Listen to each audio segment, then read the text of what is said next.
A guy I have to tell you is one of my favorite. If I could made a list of, the five people I'm watching that can really change the world. Elon Musk is probably number one. Number two is probably Vivek Ramaswamy, who is with us now, if I can get his name right. He's the author of Woke Inc., but he just did something that, Vivek, thank you. You are in the position to do something.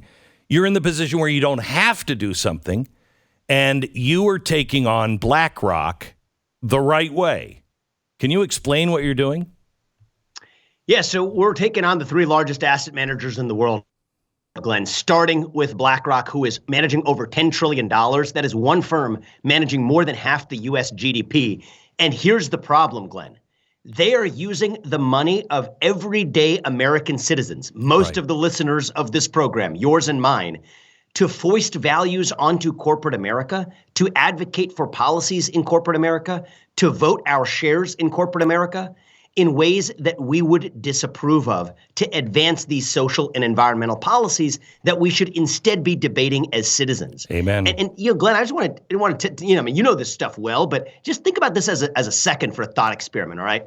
If you had the CEOs of Exxon and Shell and Chevron get together in a room and say, we're going to cut gas production, and then gas prices spike at the pump as a result, this would be the stuff of movies. People would be walking out, perp walks and handcuffs. Okay, it's antitrust violations. Yet guess what? When the same owners of these competing firms all force those firms to do the exact same thing, somehow that gets celebrated as ESG instead. That is a problem. And that's a problem we're solving through competition. And so my message to BlackRock was really simple. Good news is we're going to solve your antitrust problem.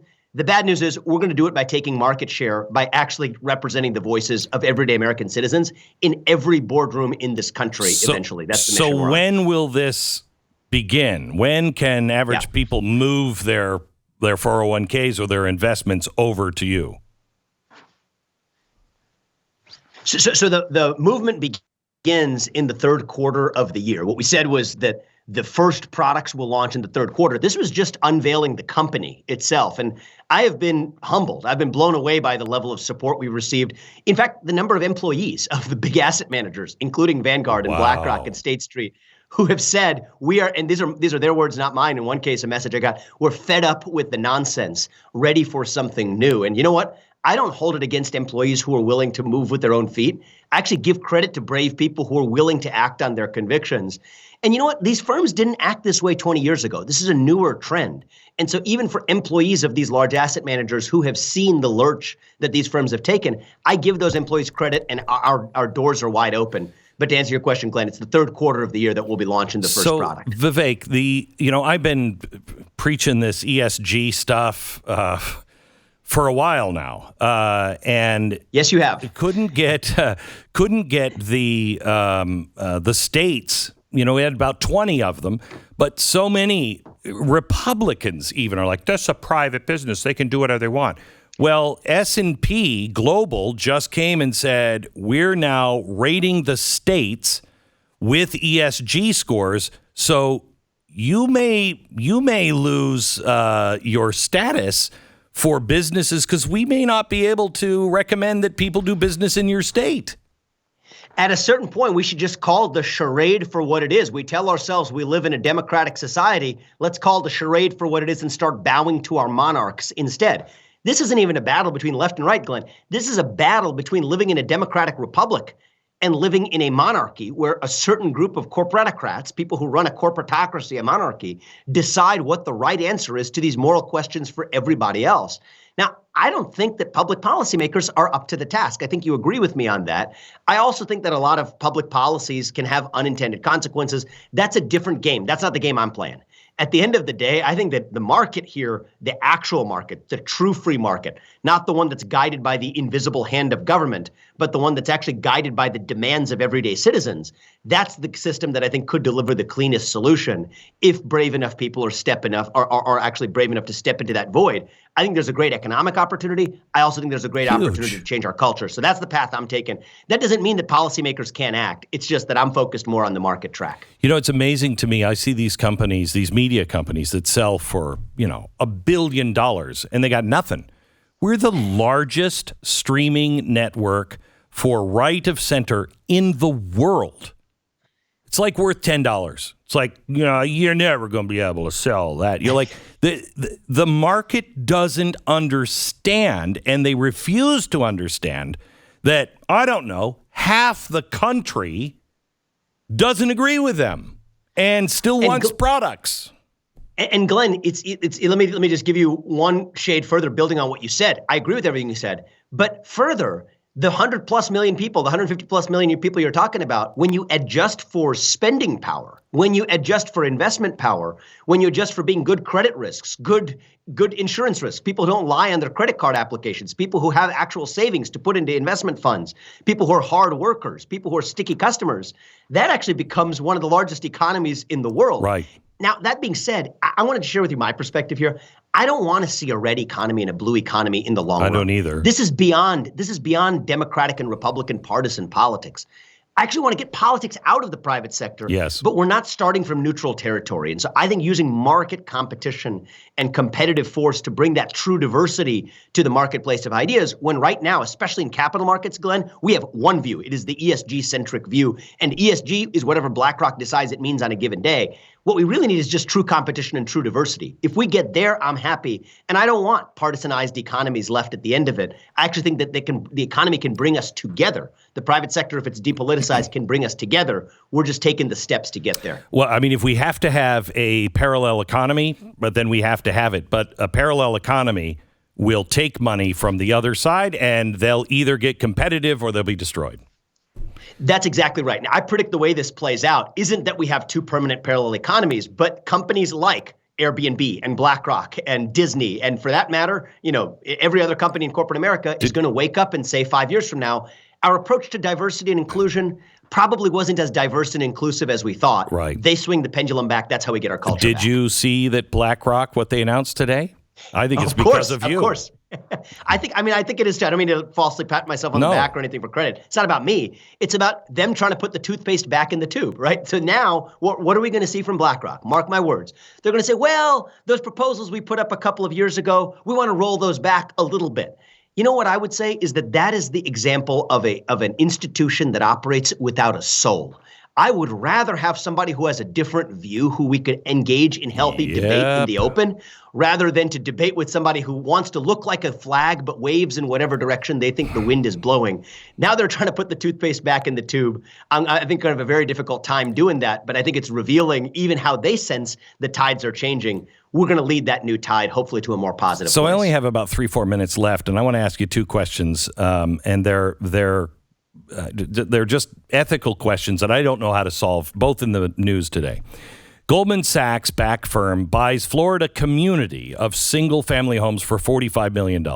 BlackRock is doing this too. They're coming in. They're paying overpriced. They're buying whole neighborhoods.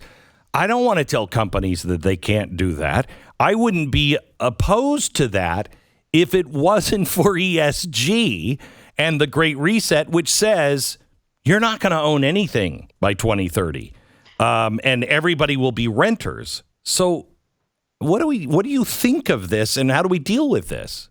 It's a great question, Glenn. I like the intellectual honesty with which you're approaching this, too. This traces back to a deeper problem of the government effectively having a private sector suckling at its teat over the last 2 years, but in return for the trade of making sure that those private actors implement government policies through the back door that government couldn't pass through the front door. So institutions like BlackRock are effectively benefiting from a decades-long policy of not only easy money from the Fed, but also Treasury spending that, of course, if you look at who administered the COVID-19 stimulus packages, guess what? It was none other than BlackRock taking their rake at every step as well. So this is crony capitalism. So if it's a truly free market and private institutions are deciding to invest in real estate, you're right. I don't think that that's something that we should worry about as policymakers, or policymakers should worry about in saying that that's something that they shouldn't be allowed to do. But we don't live in that free market, Right now, it's the invisible hand, really the invisible fist of government that's engaged in a mutual back-scratching exercise with firms like Goldman Sachs. That's been happening since 2008, but also with firms like BlackRock in more recent years, that make this the illusion of the free market, but they're using the slogans of free marketism as a slogan to defang the conservative opposition that you would otherwise feel in the intuitions.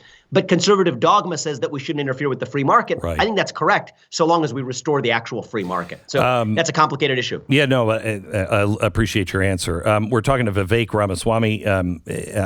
Two kind of in the same question. There's a story from CNN today. Tesla's stock slide raises doubts about Elon Musk's Twitter purchase. I think they're sliding just like everybody else, myself. And the other thing that I really would like your view on, there's a story in Fortune today. Coinbase admits users may lose crypto if exchange goes bankrupt. Now, when I read the headline, my first thought was, good Lord, are they going bankrupt? This is the federal government requiring them to disclose what would happen in worst case scenario. And now it's being reported on. And the average person will look at this and go, oh, there's trouble at Coinbase. Is this just another game that CNN is playing with Tesla and the United States government is playing against cryptocurrency? So you understand this really well, Glenn. Your intuitions are in the right place, and they're doing this all over the place. You're seeing it in the green revolution, too, where they use the veneer of disclosure. Oh, we, the regulators, aren't really forcing companies to pass a particular agenda. Of course, we would never do that. We're just picking certain areas where they have to over-disclose their risks, such as climate risks. And you could see the war on crypto has a very similar feel to it, too. It rhymes with it in the same way. Well, guess what? The disclosure regime is really just a vehicle for packing in, for smuggling in a viewpoint-based agenda that forces companies to either bend the knee in a certain direction or not. And when you combine that with the forces of the media, which has really just become a fourth branch of government in many senses, that's how you use this soft power. It's not hard legislative power, though that may be coming soon too, but it's this soft power of using the combination of a disclosure regime with regulatory pressure from the back door, with regulatory favors given to large existing incumbents that then create the conditions for nothing but the right answer, which is the ESG-centric answer, to have been the product of what they will say is the free market. Of course, it's really just the invisible fist of government and the more totalitarian, and I don't use that word lightly, but the more totalitarian forces behind it conspiring to get to that same outcome. So I appreciate your insight in helping people see through what otherwise seems like a much more ordinary, less nefarious affair. I mean, I tell you, you say authoritarian. The title of my book is The Great Reset, 21st Century Fascism. And it's people were like, you can't say fascism. But that's what it is. It is that. The classical definition of fascism is the merger of corporate power and state power. And I think we are seeing the beginning of the rise of that on modern American soil. And in some ways, we fought a revolutionary war in 1776. It was not a war between partisan on one side or another. It was a war between the everyday citizen and the monarchical class back in 1776. And today, the new battle line is between the everyday citizen and the managerial class in the United States. That's not left or right. It's something more fundamental than that. And isn't it crazy that it's happening all over the world? It's happening in every Western country, and it's being misidentified in every country.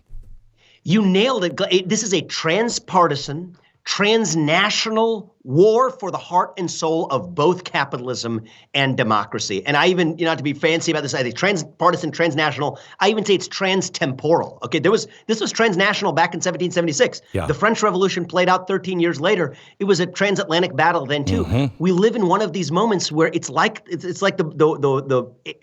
dose in the water. It's kind of like it was back in 1776. This goes beyond geographic boundaries and partisan boundaries. It is the human struggle between the citizen and the monarch, between the citizen and the managerial class. That's what's at stake today. And we side on the side of the everyday citizen. I'm just choosing to do it not through policy, but through actually creating a vehicle to compete with these new monarchs like BlackRock and Vanguard. So that's why I set out to do what I'm doing. Vivek, I cannot, and I mean this sincerely, I have waited for people like you to start standing up, and you have for a long time, but I mean standing up and I mean, you're going against BlackRock and others. You're going to get slapped around. Thank you for that. I appreciate it. You give a lot of people, including me, hope. Thank you, Glenn. Appreciate it. Take the support every step. Bye-bye. Vivek Ramaswamy, the author of Woke Inc., and talking about his startup that's going after BlackRock and ESG.